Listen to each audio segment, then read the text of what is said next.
joking. Just kidding. I'm gonna send him the link right away. Sure. And I just have to leave at 7:30, so. Oh yeah, that's right. For a bit. Yeah, if we could wrap it up by 7:30, 35ish, whatever, it'd be good. If not, then I'll still stay on anyway. So, I actually, so listen to this, you guys. This morning at 10 o'clock, I actually did a Zoom webinar with a couple other girls that I was with a marketing agency with. And I said, you know what, let's put it all out there as to what was it that was, if we could have it, if we could redo it again, what would we do differently? And for the other people that are looking at getting, hiring a coach or what have you, like what are their things that they should know about before they proceed with this, right? And it was such a freaking fantastic 40-minute Zoom that we had. So I'll, because it was this morning and then I went out, so after the Zoom, I'm gonna upload it to YouTube. Sam, if possible, what I wanna do, so the other thing I did is I was coming up with like some names to like describe, my name, branding and all that kind of stuff. And I thought of either Ecstasy ESP or ESP Ecstasy. Ecstasy is a touchy word, if you allow me the expression. Which is funny because I use that word on my Instagram bio because I think it's a nice word. I like the word, but people associate ecstasy with the drug. Right. So most people don't like that word. Just what does ESP stand for? Extra sensory perception. Okay. Yeah.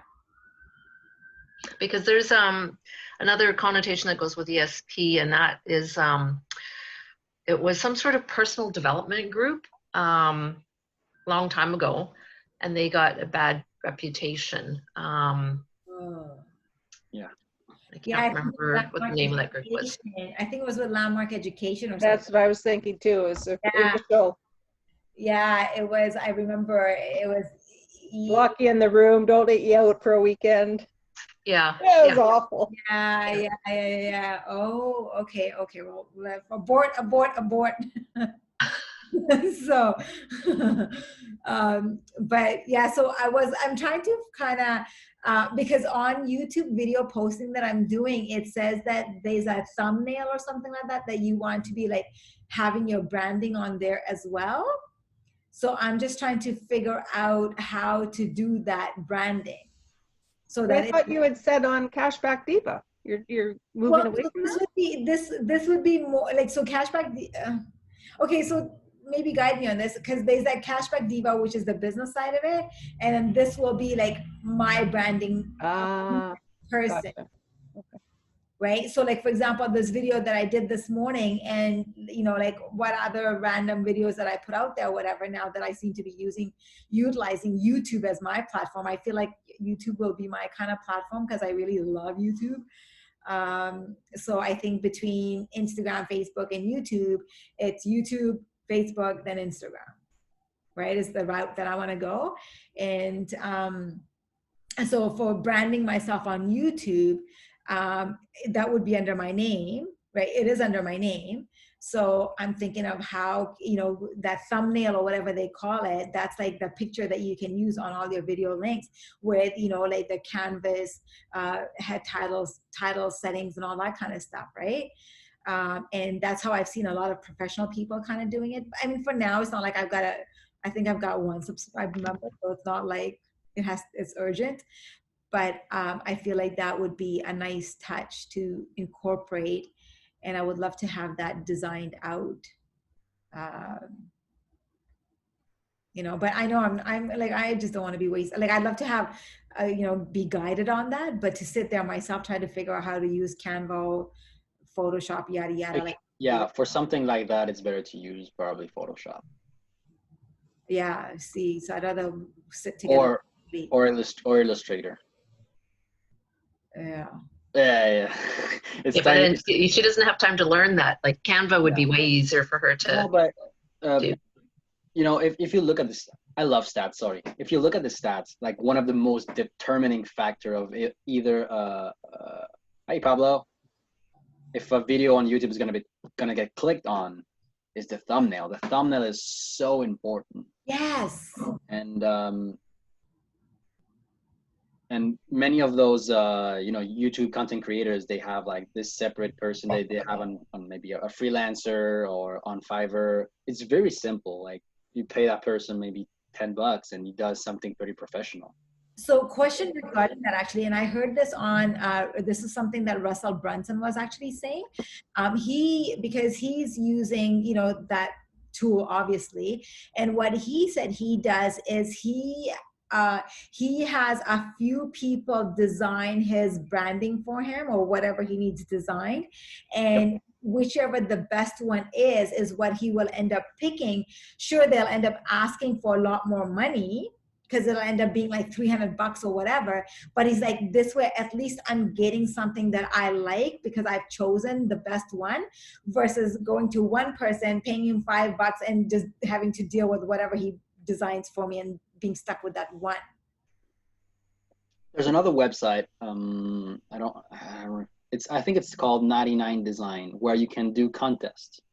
You pitch a price, and then many freelancers can then pitch their design, and you only have to pay for the one you want. I think I'm not sure how it works. Maybe you'll have to pay for each design, but a lot less than if you pick only one. But at the end, you're gonna pick the one and pay for the full price. Yes, yeah, that's what he was talking about. So you do end up paying, like I was saying, you end up paying about $300 or something, is what he said. Yeah, but honestly, I think $300 is really overpriced for something like that. Okay. Really overpriced. You could get some, I can take 10 minutes to do something that is very professional, and like what is 10 minutes? Yeah. Oh, so you're saying that stuff only takes 10 minutes, but they're charging like... No, actually, those people charge because, one, they're freelancers. When you buy a freelancer, the price is going to be much higher than you're paying for an employee, because he has to take into account the cost of what he's using, of his experience, of the fact that he doesn't have clients all the time. So he's putting all those little markups every time there's like an insecurity part. Maybe also you want that design in less than, 8 hours. So he's going to put another markup. So then the price goes up very, very fast.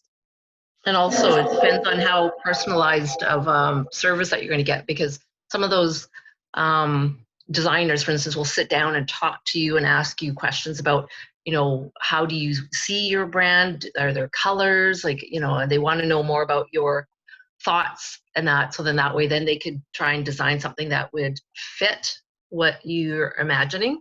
Where some people, you just tell them, okay, this is going to be my name and this is the type of business it is.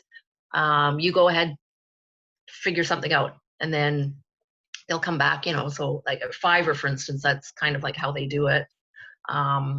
But then you're getting what you're getting what you're paying for, right? So a little bit of, that also, in addition to all that markup that Sam was talking about. You're talking about a logo, basically? Branding. Logo can be part of it, right? Brand elements, but more specifically like a thumbnail on YouTube. Yeah. Mm-hmm. And usually the thumbnail of YouTube is gonna have the title, which has to be catchy. There's gonna have like probably a picture, an overlay of a picture, and usually it's like a picture that you will provide the content creator or the thumbnail creator. And then there is those branding elements, your logo, maybe a website, maybe a little picture of something, an icon.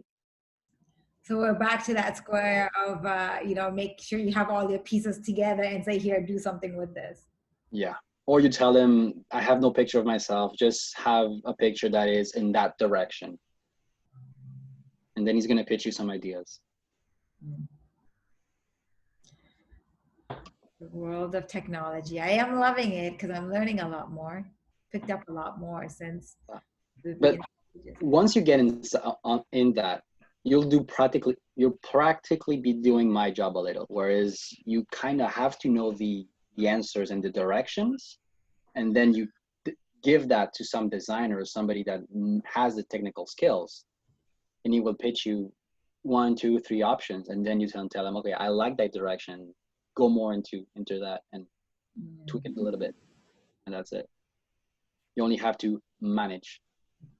This is what we were talking yesterday, where once you start doing that, your time becomes like, you give twice less time or 3 times the result.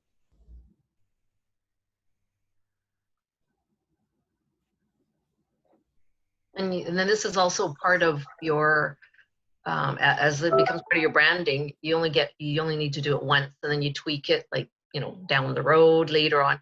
So it's the initial work that's going to take a bit more, right?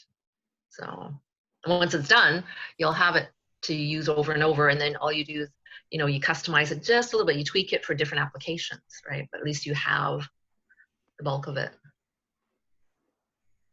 Yeah, that's a good point, actually. So when you do you start preparing to, well, it's not relevant right now anyway, because I was going to say, once you do start getting ready to start making those adjustments and tweaks later on, is it good to have those files and everything with you, or you just go back to that person to have no, I think it's better. That's where I was going, actually, after Donna was over with her statement, is that, or her input. It is good to have those little basics of knowledge, like how to resize your picture, like how to know, okay, on the YouTube thumbnail, I don't know what are the pixel, but you have to know how to change that from this to this on Instagram, to that on Facebook, to this on LinkedIn. Just doing the little changes so the image just doesn't cut, because every social media is different in the image size and the canvas size. So knowing how to do that, it is super simple. You tell him, to that person, hey, can you send me the file on Photoshop? And all you need to know, you go on YouTube, how to change the canvas size of my image on Photoshop. And it's like 2 clicks. Modify, image, and then you select.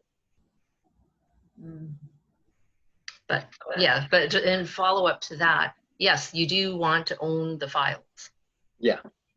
Once they produce it for you, you make sure you own the files, because then you could, do all the modifications that Sam's talking about. Because if you don't own it, then every time you want something changed, you have to go back to them and you have to pay them. Not necessarily. You won't have to pay them all the time if you have a good relationship. But the person is going to feel a little bit like, it's not going to be nice for him to always like, okay, what now? I have to change it now. Yeah, I'm going to give it. It's only 5 minutes, but it's a burden to that person. Right. Makes sense. And then when they come back, it may not be exactly how you want it to. So. Yeah. Well, tell me about it. Right on. So so anyway, just to finish up with that one. So yeah, I'll upload the video, the recording that we did on YouTube, and then I'll post a link to it on our group page. So if your time allows, have a look. Especially like you guys with the social, tech savvy social media thing with Sam and Donna and Cheyenne, being in that industry, this was like we were kind of, saying what from the targeted audience, right? This is what what our experience of it was, right? And it's basically a video out to anybody who's wanting to hire a marketing coach, or marketing coach who is looking for clients, how to service them better. Wow, that is very good content. I think so. Yeah. That is very good. Yeah. I think it's very, very good. I think so. Yeah. So this is why, like, I'm just coming up with like how to title it and do all the tags and everything that goes with that. But yeah, I was just like, this is a good video. You're putting it on Facebook? on YouTube. Oh, Yeah. But she's going to send the link out to us on the thread. oh, I see. Okay. Yeah. Thanks. Yeah. So it's been a good day. Is Yeah. Is this same link mostly good for every time, or you change it? Yeah, same link every time. Yeah, I saw your message once we got going on here, Pablo, because these guys are like, oh, did you send the link to Pablo? And I'm like, what are you talking about? What link? No, the reason for that is because when Judy came on here, she's like, oh, did you see the link that I sent you? I'm like, oh, so I'm like, what link is everybody talking about that I missed out on? So I got to double. Unless somebody else has to do it and Elaine's not there and she's asked somebody else, the link's the same. Yeah, right. Okay, thanks. Yeah. So who's got something burning up on their plate? Can I invite somebody to our group? She does some graphic design. She actually works for La Terrazza restaurant.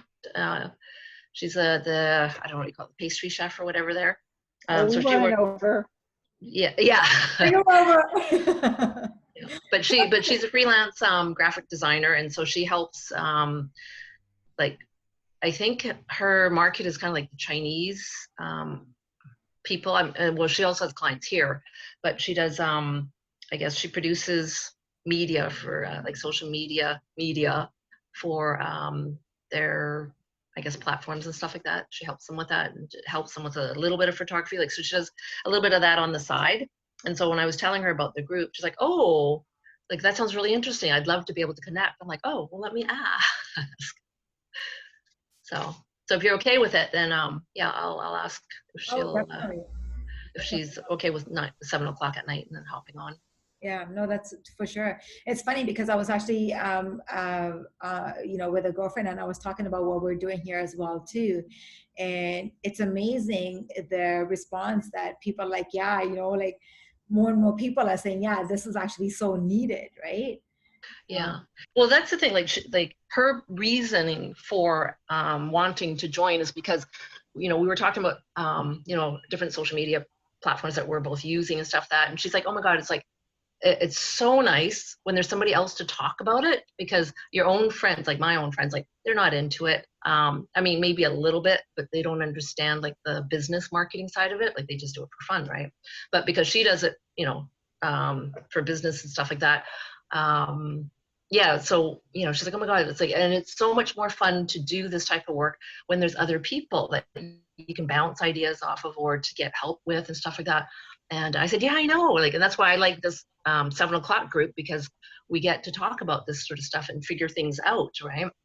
Instead of, you know, wasting our own time taking, you know, 3-4 times as long to trying to figure it out on our own, right? So yeah, so she was all excited about it. So yeah, I'll ask her then. Definitely.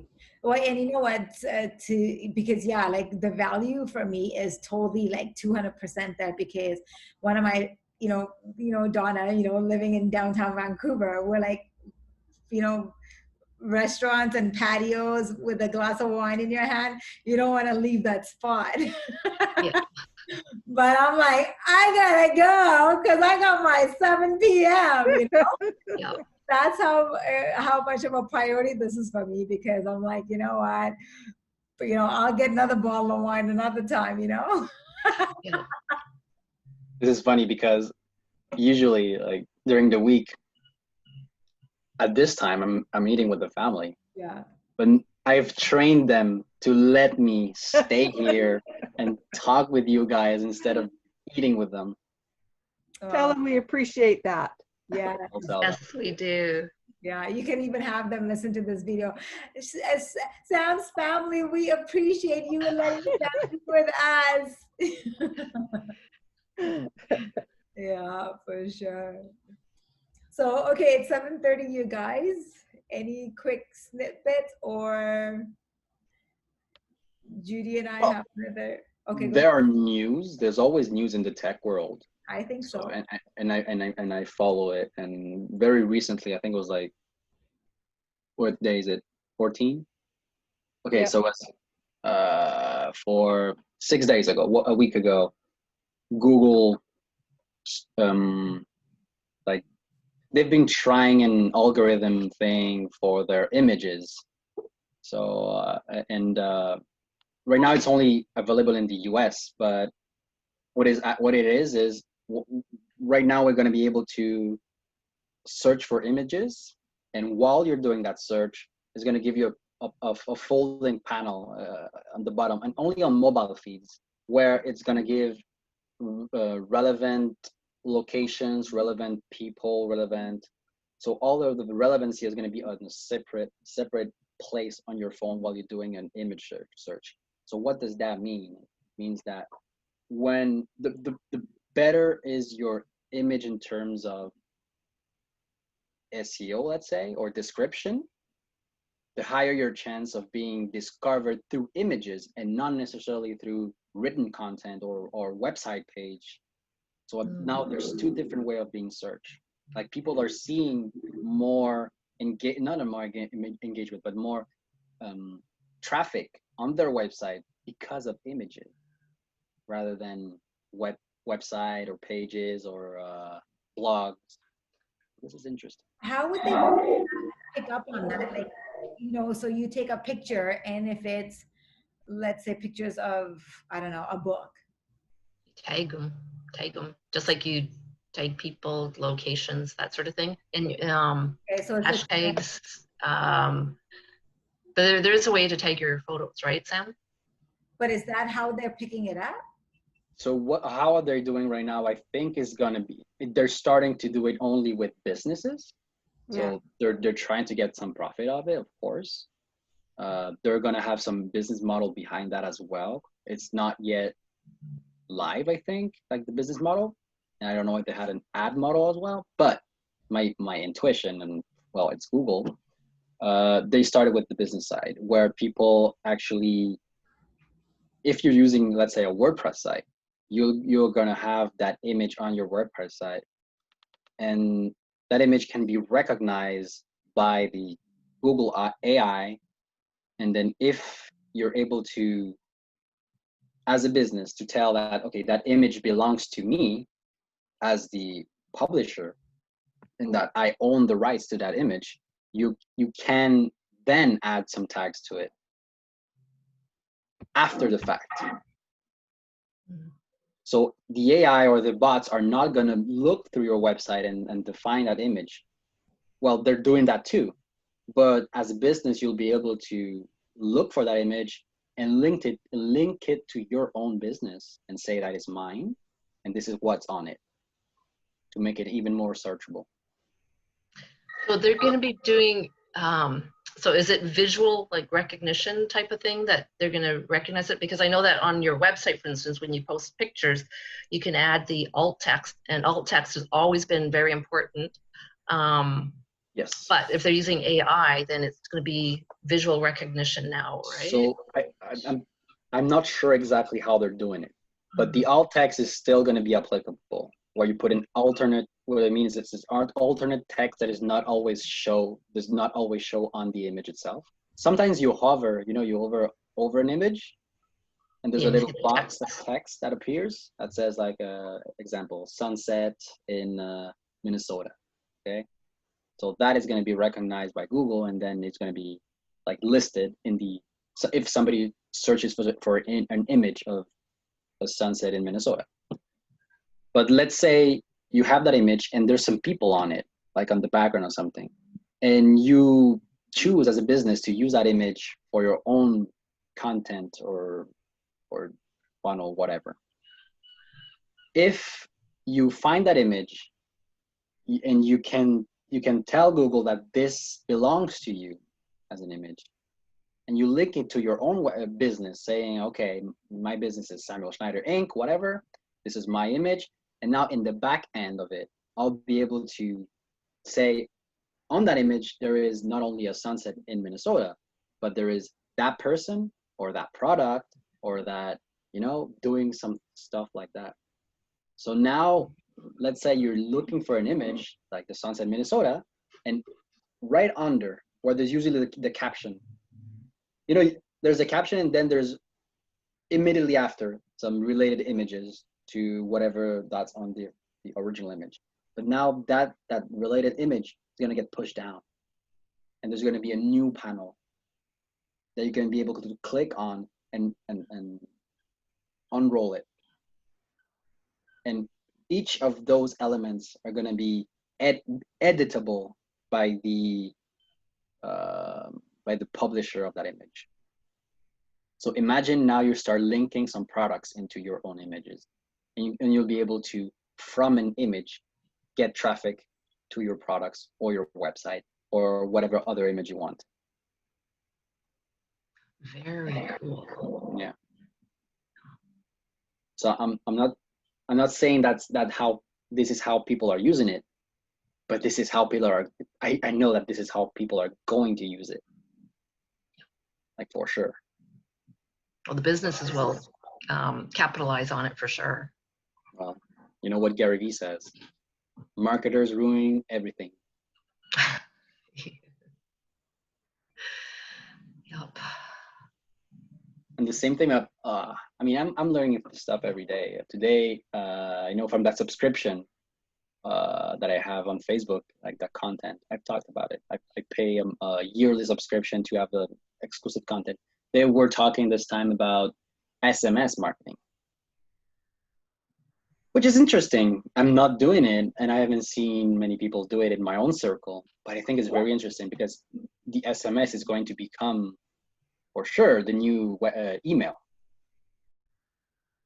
Right? I'm already getting inundated with messages, SMS, like Shoppers Drug Mart. Oh, look, you take a discount and upload this special. And there's like, you know, I've got network marketers that are popping up here. It's like, oh, what the heck? And like other texts, like, you know, Amazon is now sending messages to me. It's like, what the heck? Like, yeah. But the challenge here is exactly not doing that. It is doing more of a brand work than a selling work. Mm-hmm. Of course, people are going to try to sell on it, and it's usually not going to work. That's always the case. But you have to be smart about it. Don't annoy the person that's giving you information. Yeah, provide value. Yeah, provide value. Comes down to provide value. Yeah. When people unsubscribe from certain things, that doesn't mean that they're gone off your list for good, right? They still have your info. Yes, but it means that they had a negative experience because of it. Right. Like, your reputation is already a little bit tarnished because of that. Because lately I've been unsubscribing to a lot of things, you know, just to clear out my slate, right? Yeah, and how do you feel about that? Oh, it's like lighten up the load. I mean, I was subscribing to a lot of things before because I had so much learning to do. But now that I'm getting my path cleared out, I'm just like, no, you know. The second question is there some subscription that you did not unsubscribe from? Yeah? Yeah. Why? Why did you keep them? They provide value. Exactly. Yeah. Or they're relevant at that point, like what in what I'm doing now. Like right now, it's relevant information, but once it becomes irrelevant, it's like, okay, I know enough of it, or I've gotten, you know, whatever it is that I needed. Then I'll unsubscribe. But right now, it's almost like the first time it becomes irrelevant, it's like unsubscribe. Oof, yeah, it's pretty fast, huh? Yeah, well, the unsubscribing happens pretty quick. Like you keep watching them coming through depending on how much they send, right? How frequently it's coming in, because if it's too frequent and you never open it for like week after week, it's like, okay, you know what? I'm not going back to that one, so unsubscribe. Well, the other thing too is like you'll sign up for something because something is relevant at the time, and it's like, oh, I want to get this ebook, or oh, I want to get in on this webinar, or I'm going to donate to this cause. And then all of a sudden, like emails keep coming in, like some of it's useful. But the thing is though, it's like, well, because I'm always signing up for something, it just keeps compounding. Like the volume of email that I get just keeps growing and growing. So at some point, like, well, you know, I can't keep saving it to go back to later, because now it's like, okay, well, instead of starting out with like half a dozen, you know, lists, now I'm on like few dozen lists, and then it's going to keep compounding, right? So I end up just deleting, or unsubscribing, I should say, because I can't keep up with it. And like I said, it becomes irrelevant. Or I'll sign up to another list and it's like, oh, actually their information is a bit better or resonates with me a bit better. Then it's like, okay, now you're gone and I'm keeping you. Which is something very interesting. Like novelty is strong. Mm-hmm. Like if you're being subscribed to the same person for a long, long time, you have more chances to unsubscribe from him because now you know him, whatever, unsubscribe. I can always come back later. But normally you won't subscribe until a long, long time after. But the novelty factor, or you find the new piece of information and you want to subscribe to it, and then you stay longer because of it. Yeah. So this is why like new business owner or old business owner always have to be like creating new stuff. Like even not necessarily under your own name. Like Gary Vee creates empathy wine and his shoe line and the wine text and the Sasha group and all of those things it's always something new, a new offer that can compel somebody else to make an action. Like if you're pushing the same narrative all the freaking time, you're going to lose some people.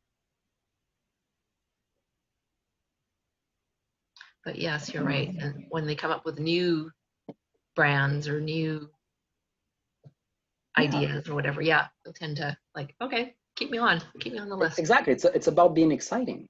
Yeah. Last thing I'm gonna say. Can I talk? Can I keep talking? Yeah, 5 minutes. Oh, sure. Yeah. So today I've been. It wasn't today. It was last week. I've been. A little slap on the wrist because I do some content creation for some companies, and that one time last week I made a Facebook post, and it had like a very big caption. And the marketing manager, told me, you can't do that anymore. Stop doing that. Like, don't put big captions on the Facebook.